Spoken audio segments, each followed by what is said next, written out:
Be an active listener. This allows you to stay in the moment, to pivot off your original train of thought and onto their train. Welcome to the Contributor Wednesday series on the Bridge the Gap Network. This series is sponsored by Peak Senior Living by Functional Pathways. Each week, you'll hear from a thought leader discussing topics that are relevant and impactful to the senior living industry. Welcome to Bridge the Gap Contributor Wednesday. I'm Julie Podewitz, CEO and founder of Grow Your Occupancy, a Bridge the Gap ambassador, and author of Solving the Occupancy Puzzle, a senior living sales leader playbook. I'm glad to be back with you for part 4 of Solving the Occupancy Puzzle. In this series, we look at how to solve the occupancy puzzle, what factors are causing the problem, and how to solve it. During each episode, we look at a piece of the occupancy puzzle, what determines the outcome, what action to take first, how to coach, and measure results. Goalposts were the subject of the last episode, setting activity benchmarks. I use a metaphor of football and all I know about the game from watching Friday Night Lights. Seriously though, it's a metaphor I think we can all relate to. The rules of the game learned at a very early age. Every team needs a playbook. I mean, can you imagine a team that didn't understand the rules or how the game works? The most highly skilled players need a playbook. Well, it's the same with sales. Even the best, most naturally gifted sales director needs to know the rules of the game. What is expected, starting with activity benchmarks, what to do. Conversely, even with the best playbook, players without the skill and practice will not have a winning season. Sales directors without the skill and practice will not solve the occupancy puzzle. If you haven't listened to part 3 from last month, listening to it now will help make more sense. In this episode, we go from Friday Night Lights to NYPD Blue. In every good detective series, there is the closer, the detective that is brought in who will finally get the suspect to confess. I loved John Kelly in the first season of NYPD Blue. He seemed like such a great listener, a great connector. He would sit on the table, lean forward, eye contact, connect, listen, and get the suspect to say things no one else could get them to say. Then it was Dennis Franz's character who didn't turn away from the tough questions to ask to get to the truth, not accepting the "I didn't do it" objection. And there was Kira Sedgwick, who starred in a series called The Closer for years, and she was a detective who had what it took to get the confession. I can't help but think it was her approach, her confidence, the questions she asked, and her listening skills, and not fearing the objection. That always fascinated me. What did they do that others didn't to get that outcome, that confession? I know it's fiction, but the concept is the same as the very nonfiction real world of sales and coaching. Questions elicit responses, and the quality of the questions determine the quality of response. Think about it. You bump into an acquaintance you haven't seen in a year in the grocery store. How are things going? Oh, great. Tony started preschool and Jessica's growing like a weed. How are you? Oh, yeah, busy with everything, trying to keep all the balls juggling in the air. I feel like I'm living my life as an Uber driver. The kids are so busy with activities in school. Oh, yeah, great seeing you. Oh, great seeing you too. Let's get together soon. Not great questions, vague responses, but seeing someone every once in a while is really not knowing them, so responses are going to be vague. Similar in your coaching relationship, if you're not connecting regularly, your sessions may feel and sound like this. How are things been going? What struggles do you have? Or how can I support you to meet your sales goals this month? I may know little about football, but I do know a lot about pop music culture. Stay with me for a minute here. What's more emotional than music? A song can take us right back to our 8th grade school dance, or to our first love, or our first heartbreak. And questions are often asked in music to get the listener involved. There's a lot of great questions. Tina Turner wants to know what love's got to do with it. REM, what's the frequency, Kenneth? The Who's, who are you? Men at work want to know, who can it be now? Pink asks, what about us? Marvin Gaye poses a biggie, what's going on? And The Clash has perhaps the quintessential senior living pop song question, should I stay or should I go? Okay, let's bring it back to coaching. To note, your approach to coaching is the same as the approach a sales director has with a prospect or referral source. Same concept, same approach. You'll use what you teach others to do in your coaching sessions. Similar skills are used. Genuine interest in understanding where to start, what problem you're trying to help solve, or in what area you can be of guidance, or when and where to offer advice.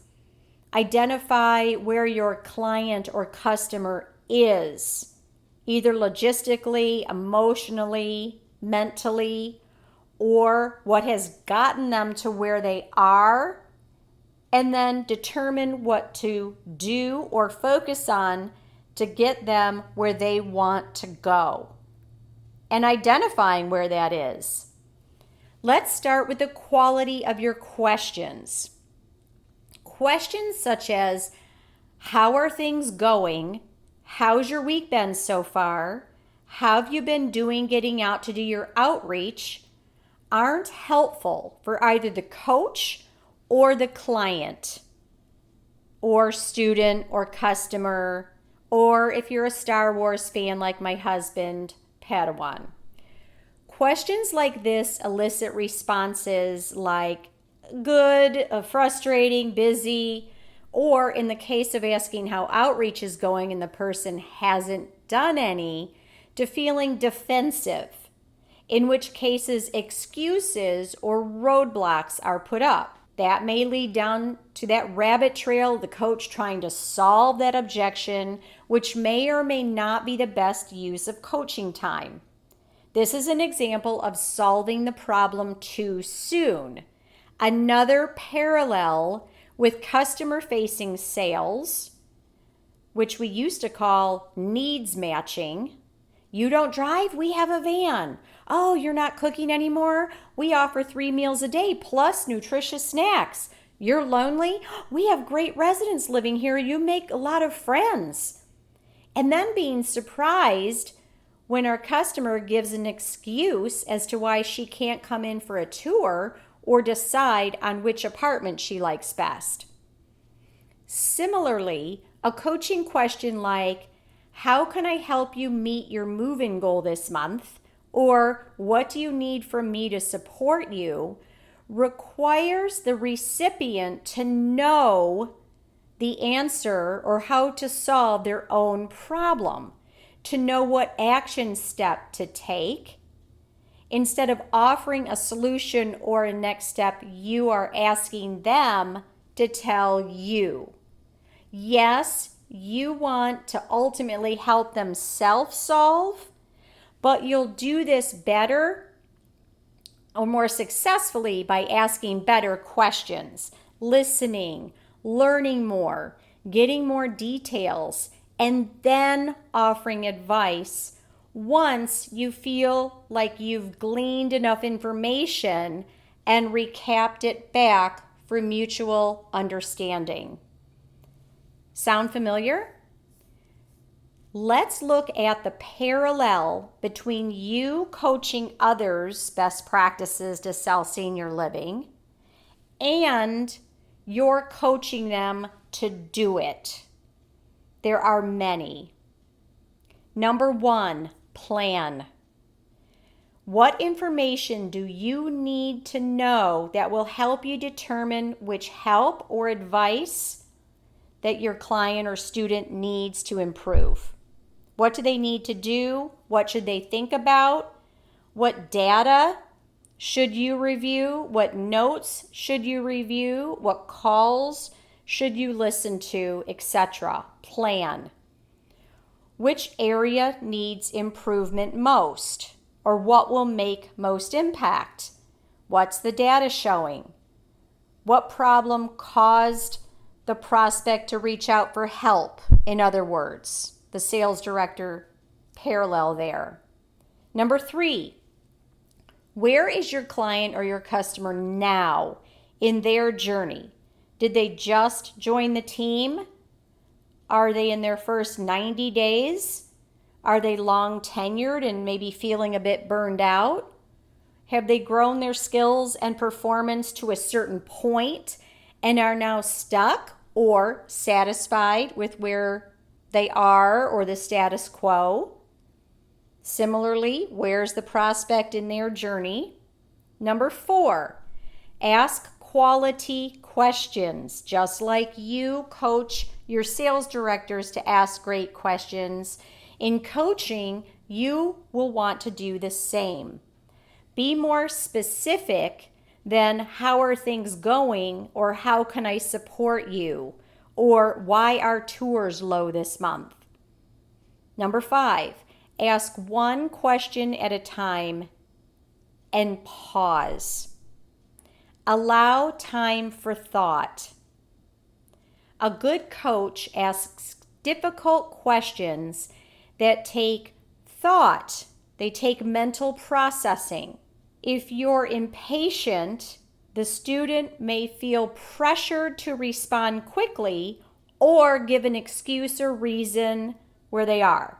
Or they say something that they think is pleasing to get the coach off their back. Similar to how sales directors might feel with their prospects putting up roadblocks or giving excuses as to why they can't do what we're asking them to do or don't want to kind of, they'll just say anything or nod their head and walk out to get them off their back. Number 6, listen. Listen, listen, listen. Number 7, learn more. When you say you didn't have time to get out to do your outreach, tell me what is taking up the time that you originally carved out to do it. Number 8, start a conversation with a statement of fact. I see that tours are low. When I look at trending 90 days, prospect to tour conversion has taken a dip by almost 20%. Let's look into reasons why this may be happening. These are statements of fact, and you've done your research, you've done planning. Now you're working together to look at what impacted this, to try to figure out the potential reasons or reason, and then decide on an action step toward improvement. In other words, solving the occupancy puzzle together as a team. Number 9, recapping. Get on the same page with your customer, just like you're asking your sales directors to do that with their customers. Get agreement. Your advice, your next action step, your next area of focus or practice, the commitment you're asking them to make has a better chance of sticking when you are in alignment with your client. Very much like the sales director with their prospect. Number 10, determine, is there a connection here? Is my client or customer ready? Do I sense they're ready for this advice? It's a gut check. Number 11, give the advice in a statement with confidence. What to do next, what to consider, what to think about, what to practice, very much like we ask our sales directors to do with their prospects or their referral sources. Give advice. Number 12, follow through. You're doing what? You expect what from her by when? What will occur? When will it occur? What's the expectation? What's the date? And make sure you are following through on this agreement. Number 13, be flexible. Conversations do not always go where we think they will or where we would like them to go. Be an active listener. This allows you to stay in the moment, to pivot off your original train of thought and onto their train. You will give better advice because you'll be in alignment with your client, with your student, with your sales director, or whomever it is you're coaching. And number 14, the customer feels seen and heard. I have a business coach. We meet regularly, and I know his intention is to help me. But if I don't feel seen or heard, or feel like he isn't finding out where I am at that particular day or moment in time or in my business, I may not be ready to take action or buy into his advice. I feel myself making an excuse or saying nothing and not doing it or not thinking about it. This doesn't make for a comfortable or successful subsequent session. I will say the more we meet, the more benefit I am getting from the sessions. He's becoming a better coach for me. I'm becoming a better student. We're learning about one another. He's asking great questions to find out where I am, goals are, challenges, before either offering advice or even telling me what to do, in the sense that it's a benefit for me, ultimately my business. And we are both feeling seen and heard. Number 15, guide your student by using great questions. Much of the time they're open-ended, but sometimes closed-ended questions are just as necessary. Are you ready for some advice? Do you feel comfortable with this train of thought? Do you feel like you're being seen and heard? And lastly, be vulnerable. Just as you are wanting your customer to be vulnerable and open up to you, you will want to do the same. As coaches, we don't have all of the answers. We don't have a magic wand to solve the occupancy puzzle for every prospect, every situation. Every problem. Okay, there are many circumstances that go way beyond our control. We don't have an easy fix for everything. So as a coach, if you're unsure, acknowledge. If you don't know an answer, acknowledge that. If someone brings up a good point, something you haven't thought about, that's a good point. Let's think through that. Or I need some time to process. As coaches, we aren't smarter than our students. In fact, the best coach learns from their players, and the best sales directors from their customers, the best senior living sales coaches from their students or Padawans. Just like in selling senior living, coaching takes practice. The rookies aren't typically sent into the interrogation room on their first week to get that confession. They learn and practice from the masters, just like we do from one another and from our customers, our prospects, our referral sources, our families, one another, and those we coach. Thanks for listening to this week's Bridge the Gap Contributor Wednesday. I'm Julie Podewitz, CEO and founder of Grow Your Occupancy. Please connect with me at btgvoice.com. growyouroccupancy.com, on LinkedIn, or Grow Your Occupancy on YouTube. Thanks for listening to the Contributor Wednesday series on the Bridge the Gap Network, sponsored by Peak Senior Living by Functional Pathways. For a full library of episodes, visit btgvoice.com.